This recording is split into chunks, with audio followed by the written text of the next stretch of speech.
Alijua kwamba ingekuwa dhambi kubwa kufanya uzinzi pamoja na mwanamke huyo kwa sababu alimpenda Yehova.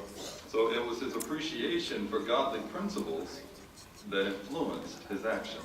Ni uthamini wake kwa kanuni za kimungu ambazo ziliathiri matendo yake. And you see, when you and I work to apply and develop these principles, then these principles can work for us the very same way. Mimi na wewe tunapositawisha uwezo wetu wa kufikiria kanuni hizo zinaweza kutusaidia. So that's the first way, that the law of the Christ is superior to the Mosaic law. Hiyo ndio njia ya kwanza inaonyesha jinsi sheria ya Kristo ni bora kuliko sheria ya Musa. It is comprehensive because it covers all areas of Christian living. Ni pana kwa sababu sehemu zote za maisha ya Kristo zinahusika. Let's talk about the second way the law of the Christ is superior to the Mosaic law. Tuzungumzie njia ya pili inayoonyesha kwa nini sheria ya Kristo ni bora kuliko sheria ya Musa. The second way it is superior is that it belongs to freedom. Hiyo njia mbili ni kwamba hiyo sheria ni ya uhuru. When you think about the Mosaic law, an Israelite was not free to choose whether or not he would obey the law. Chini ya sheria ya Musa, Mwisraeli hakuna uhuru wa kuchagua kama angetii au la. You see, he just automatically came under the law at the time of his birth. Alipozaliwa alikuwa chini ya sheria hiyo. But a person observes the law of the Christ because he wants to. Lakini mtu anafuata sheria ya Kristo kwa sababu anataka. It has nothing to do with his birth or his heritage. Haitegemei jinsi alivyozaliwa au urithi wake au nchi yake. But he becomes under the law of the Christ based upon his deep appreciation and love for Jesus. Yuko chini ya sheria ya Kristo kwa sababu ya uthamini wake na upendo wake kwa ajili ya Kristo. So the law of the Christ belongs to freedom in the sense that Jehovah allows us the freedom to decide whether or not we will be bound by it. Kwa hiyo sheria ya Kristo ni ya uhuru kwa sababu Yehova anatupa uhuru wa kuchagua kama tutakuwa chini ya hiyo sheria au la. And of course, because Jehovah gives us this freedom, then it's now up to you and me to make sure we use our Christian freedom wisely. Kwa sababu hiyo ni juu yetu kutumia uhuru wetu katika njia inayofaa. Notice the responsibility we have. Turn with me please to 1 Peter chapter 2, verse 16. Ona daraka letu katika andiko la barua ya kwanza ya Petro sura ya pili mstari wa 16. We'll listen to the reading of that. Tutasikiliza usomaji. Barua ya kwanza ya Petro sura ya pili mstari wa 16 inasema hivi: Iweni kama watu huru, mkitumia uhuru wenu si kama kifuniko cha kufanya mabaya, bali kama watumwa wa Mungu. You notice Peter says we have to use our freedom as slaves of God. Unaona kwamba Petro anasema tunapaswa kutumia uhuru wetu tukiwa watumwa wa Mungu. So that means when we exercise our freedom or our right to choose, we are now obligated to consider all aspects of the law of the Christ. Kwa hiyo tunapotumia uhuru wetu wa kuchagua, tunapaswa kufikiria sehemu zote ya sheria ya Kristo. And of course that includes respecting the consciences of others. Hiyo inatia ndani kujali dhamiri za watu wengine. I'll give you one example of that. Huu ni mfano moja. In one African country, there was a missionary couple that went to a local hotel for dinner to celebrate their wedding anniversary. Katika nchi moja ya Afrika kulikuwa wenzi wawili wa ndoa ambao walienda kwenye hoteli kula chakula ili waweze kukumbuka siku ya harusi. And at first they were going to order wine with their meal. Mwanzoni walitaka kunywa divai pamoja na chakula. But then they decided not to, just in case it might offend some of the local people. Lakini walichagua kutokunywa divai kwa sababu hawakutaka kuwaudhi watu katika eneo hilo. Well, sometime later, the husband said they met a man that was actually the chef at that hotel. Baadaye mume alisema kwamba alikutana na mtu ambaye alikuwa mpishi katika hiyo hoteli. And they began to study the Bible with him. Walianzisha funzo la Biblia pamoja naye. Sometime later, the chef asked them, "Do you remember when you came to the hotel for dinner?" Muda mrefu baadaye mpishi aliwauliza, unakumbuka siku ile mlikula kwenye hoteli kula? He said, "We were all behind the kitchen door watching you." Sisi sote wafanyakazi tulikuwa jikoni na tulikuwa tukiwaangalia ninyi. He said, "We were watching you because the church missionaries told us that it was wrong for us to drink." Tulikuwa tukiwaangalia kwa sababu tuliambiwa na wamishonari wa dini nyingine kwamba ni marufuku kunywa divai. But whenever the church missionaries came to the hotel, they always freely ordered wine. Lakini wao wamishonari walipokuja kwenye hoteli kula chakula, siku zote walikunywa divai. So the chef said, "So we had all decided that if you ordered something to drink, then we were not going to listen to you when you came to our doors to preach." Kwa hiyo tuliwaangalia kwa makini ili tujue kama mngekunywa au la, na tulisema kama wanakunywa divai hatutasikiliza ujumbe. And interesting today, that chef and many that work at that hotel are all baptized Jehovah's Witnesses. Na sasa mpishi yule na wafanyakazi wengi katika hiyo hoteli wamebatizwa na ni mashahidi wa Yehova. Now, you think about that, our missionary couple could have decided, you know what, there's nothing wrong if we order a glass of wine. Katika hali kama hiyo, labda hawa wamishonari wangekata kauli kwamba si dhambi kunywa divai, kwa hiyo labda wangechagua kunywa. And truth be told, technically, they would have been correct. Na walikuwa na haki ya kufanya hivyo. But you see what happens when we take into consideration the sensitivities of others.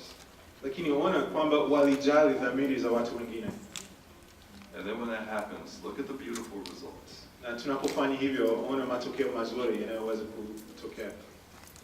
All of us here, you and I have to make decisions on a regular basis. Mimi na wewe tunahitaji kufanya maamuzi mara nyingi. And sometimes those decisions might mean that you and I have to limit our freedom. Pengine tunahitaji kujizuia ingawa tuna haki ya kufanya mambo fulani. It might be choices we make regarding our dress and grooming. Labda mambo yanayohusisha jinsi tunavyovalia. Or our choices of entertainment and employment. Au labda mambo ambayo tunaangalia televisheni au burudani nyingine. But whatever decisions we make, we must always remember that you and I have a personal responsibility. Lakini tunapaswa kukumbuka siku zote kwamba sisi sote tuna daraka. We have to make sure that our decisions do not cause people to conclude or question that we are anything other than worshipers of Jehovah. Tunahitaji kuhakikisha kwamba maamuzi ambayo tunafanya wafanye watu wafikiri kwamba sisi si waabudu wa Yehova. It really is, when you think about it, it's a large responsibility that Jehovah has given us to use our freedom wisely. Ni daraka kubwa sana kutumia vizuri uhuru ambao Yehova ametupa. And again, Jehovah is asking us because he has confidence that we can do it. Yehova anatuambia tufanye mambo mazuri kwa sababu anatuamini. Well, we've seen the benefits that the law of the Christ can have on others, but what effect should the law of the Christ have on us? Tumeona faida ambayo sheria ya Kristo inaweza kuwapa wengine, lakini namna gani sisi wenyewe? Well, let's go back. Think for a moment about the Mosaic law. Acha tufikirie kidogo sheria ya Musa tena. Over time, the Jewish religious leaders distorted that law because they added rules to it. Baada ya muda, viongozi vya Kiyahudi waliongeza amri katika hiyo sheria ya Musa. Now, is it possible that that could happen today? Je, inawezekana kwamba jambo kama hilo linaweza kutokea sasa? Yes, it is. Because the Bible encourages all of us, especially the elders, to heed the words of 1 Corinthians 4:6, do not go beyond the things that are written. Ndiyo, kwa sababu andiko la barua ya pili kwa Wakorintho sura ya 4 mstari wa 6 linawaambia wazee wasipite mambo yaliyoandikwa. Because when imperfect people add unnecessary rules to the law of the Christ, it becomes burdensome rather than refreshing. Kwa sababu watu wasiokamilifu wanapoongeza amri katika sheria ambayo Yehova ametupa, inawalemea watu wengine. And hopefully that helps us to see the balance a little bit. Kwa hiyo usawaziko unahitajika. Because all of us have an obligation to be sensitive to the needs of others. Kila mmoja wetu ana daraka la kujali dhamiri za watu wengine. But at the same time, there may be some of us that have sensitivities regarding the matter of conscience. Vile vile, labda kuna baadhi yetu ambao wana maoni kuhusu mambo fulani kulingana na dhamiri yetu. And if we do, we should not expect everyone to accommodate our opinions and personal preferences. Iwe hivyo, hatupaswi kutarajia kwamba wengine watatenda kulingana na maoni yetu. Our goal should be to imitate Jesus and display the law of the Christ. Lengo letu linapaswa kumwiga Yesu na kuonyesha kutimiza sheria ya Kristo. Notice the invitation Jesus gives to those who follow the law of the Christ. Ona mwaliko ambao wale wanaotaka kuwa chini ya sheria ya Kristo wanapewa. Turn with me please to Matthew chapter 11, and we'll notice the reading of verse 28. Tusome katika kitabu cha Mathayo sura ya 11. Tutasoma pamoja katika mstari wa 28. Mathayo sura ya 11 mstari wa 28. Njooni kwangu nyote mnaotaabika na kulemewa na mizigo, nami nitawaburudisha.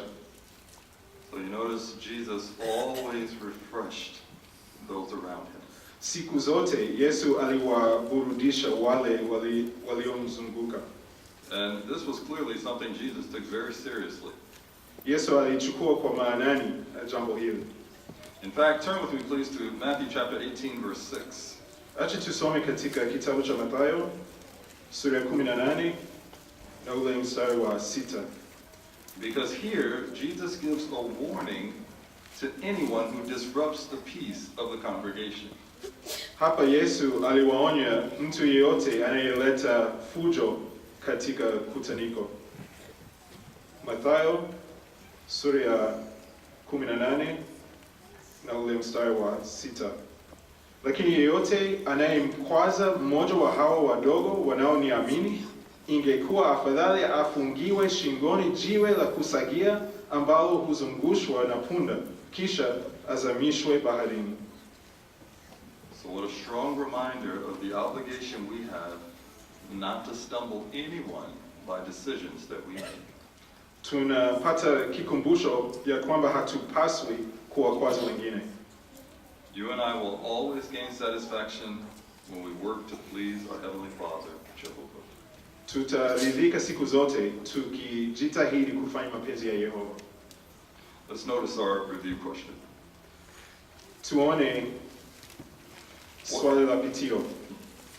What makes the law of Christ superior to the Mosaic law? Kwa nini sheria ya Kristo ni bora kuliko sheria ya Musa?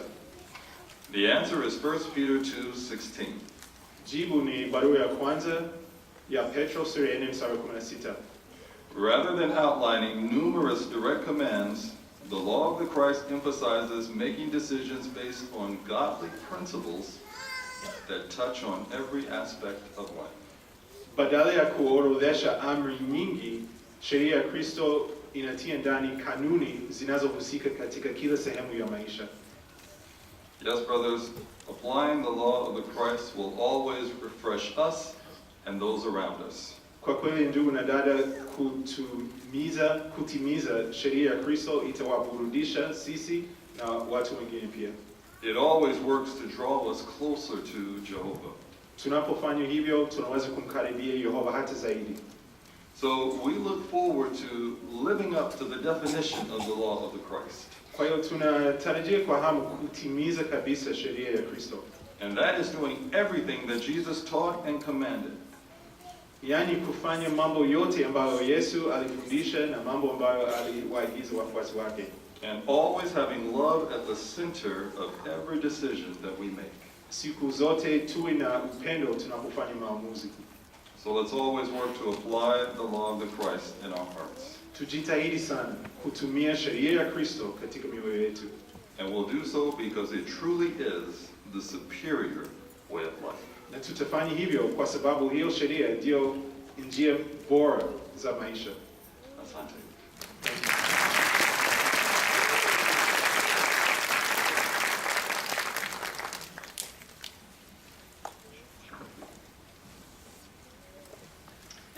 Asante ndugu Tana kwa kutusaidia kuona faida za kutumia kanuni za Biblia.